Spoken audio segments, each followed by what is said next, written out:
आत्मज्ञान की दुर्लभता जो बहुतों को तो सुनने के लिए भी प्राप्त होने योग्य नहीं है, जिसे बहुत से सुनकर भी नहीं समझते।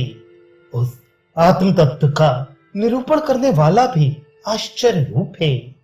उसको प्राप्त करने वाला भी कोई निपुण पुरुष ही होता है तथा कुशल आचार्य द्वारा उपदेश किया हुआ ज्ञाता भी आश्चर्य रूप है। जो आत्मा बहुतों को तो सुनने के लिए भी नहीं मिलता तथा दूसरे बहुत से अभागी अशुद्ध चित्त पुरुष जो इस आत्म तत्व को सुनकर भी नहीं जान पाते। यही नहीं, इसका वक्ता भी आश्चर्य अर्थात अद्भुत सा ही है। वह भी अनेकों में कोई ही होता है तथा सुनकर भी इस आत्मा का लब्धा अर्थात ग्रहण करने वाला तो अनेकों में कोई निपुण पुरुष ही होता है, क्योंकि जिसे आत्मदर्शन में कुशल आचार्य ने उपदेश किया हो, ऐसा इसका ज्ञाता भी आश्चर्य रूपी है। क्योंकि कई प्रकार से कल्पित किया हुआ यह आत्मा साधारण बुद्धि वाले पुरुष द्वारा कहे जाने पर अच्छी तरह नहीं जाना जा सकता। अभेददर्शी आचार्य द्वारा उपदेश किए गए इस आत्मा में अस्ति नास्ति रूप कोई गत नहीं है, क्योंकि ये सूक्ष्म प्रमाण वालों से भी सूक्ष्म और दुर्विज्ञ है। यह आत्मा जिसके विषय में तुम मुझसे पूछ रहे हो, किसी अवर हीन यानी साधारण बुद्धि वाले मनुष्य से कहा जाने पर अच्छी तरह नहीं जाना जा सकता, क्योंकि इसका वादियों द्वारा अस्ति नास्ति कर्ता कर्ता एवं शुद्ध अशुद्ध इस प्रकार अनेक तरह से चिंतन किया जाता है। तो फिर ये किस प्रकार अच्छी तरह जाना जाता है, इस पर कहते हैं अनन्य प्रोक्त। अनन्य अर्थात अपने प्रतिपाद्य ब्रह्म स्वरूप को प्राप्त हुए अप्रत्यक्षदर्शी आचार्य द्वारा कहे हुए इस आत्मा में अस्ति नास्ति रूप गति यानी चिंता नहीं है, क्योंकि आत्मा संपूर्ण विकल्पों की गति से रहित है।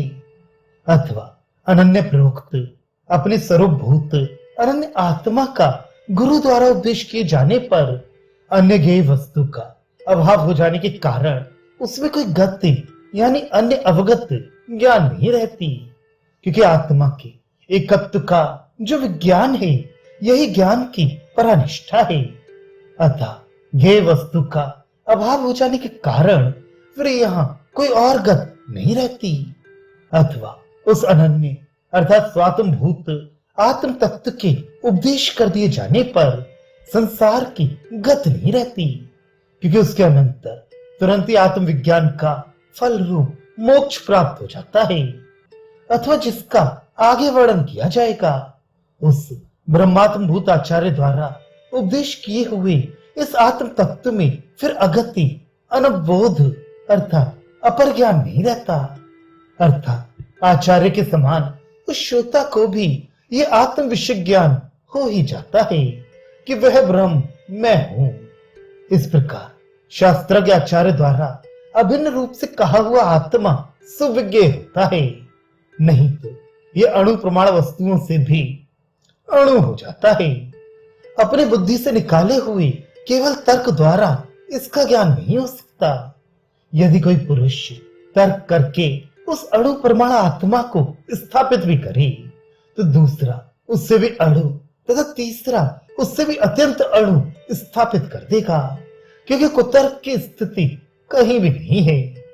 हे प्रियतम, सम्यक ज्ञान के लिए शुष्क तार्किक से भिन्न शास्त्रज्ञ आचार्य द्वारा कही हुई ये बुद्धि जिससे कि तू प्राप्त हुआ है, तर्क द्वारा प्राप्त होने योग्य नहीं है।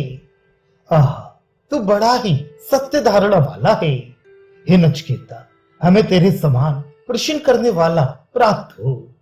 अतः अभेददर्शी आचार्य द्वारा उपदेश किए हुए आत्मा में उत्पन्न हुए जो ये शास्त्र प्रतिपाद्य आत्म विषय मत है, वे तर्क से अर्थात अपनी बुद्धि के ऊहापोह मात्र से प्राप्त होने योग्य नहीं है। अथवा ये समझो कि आत्म बुद्धि तर्क शक्ति से अपने तव्य यानी छोड़ी जाने योग्य नहीं है, क्योंकि तार्किक तो अध्यात्म शास्त्र से अनभिज्ञ होता है। वह अपनी बुद्धि से पर कल्पित चाहे जो कहता रहता है। अतः हे पृष्ठ प्रियतम, यह जो शास्त्र जनित आत्मबुद्धि है वह तो तार्किक से भिन्न किसी शास्त्र के आचार्य द्वारा उपदेश किए जाने पर ही सम्यक ज्ञान की कारण होती है। अच्छा, तो तर्क से प्राप्त न होने योग्य वह मत कौन सी है? इस पर कहते हैं, जिस मत को तूने मेरे वर प्रदान से प्राप्त किया है, जिस तेरी धृति सत्य अर्थात यथार्थ पदार्थ को विषय करने वाली है, वह तू सत्य धरती है। बस इस अव्यय से अनुकंपा करते हुए यमराज आगे कहे जाने वाले विज्ञान की स्तुति के लिए नचिकेता से कहते हैं, हे नचिकेता, हमें तेरे समान प्रश्न करने वाला और भी पुत्र अथवा शिष्य मिले, परंतु वह हो कैसा जैसा कि तू प्रश्न करने वाला है। नचिकेता से प्रसन्न हुए मृत्यु ने फिर भी कहा,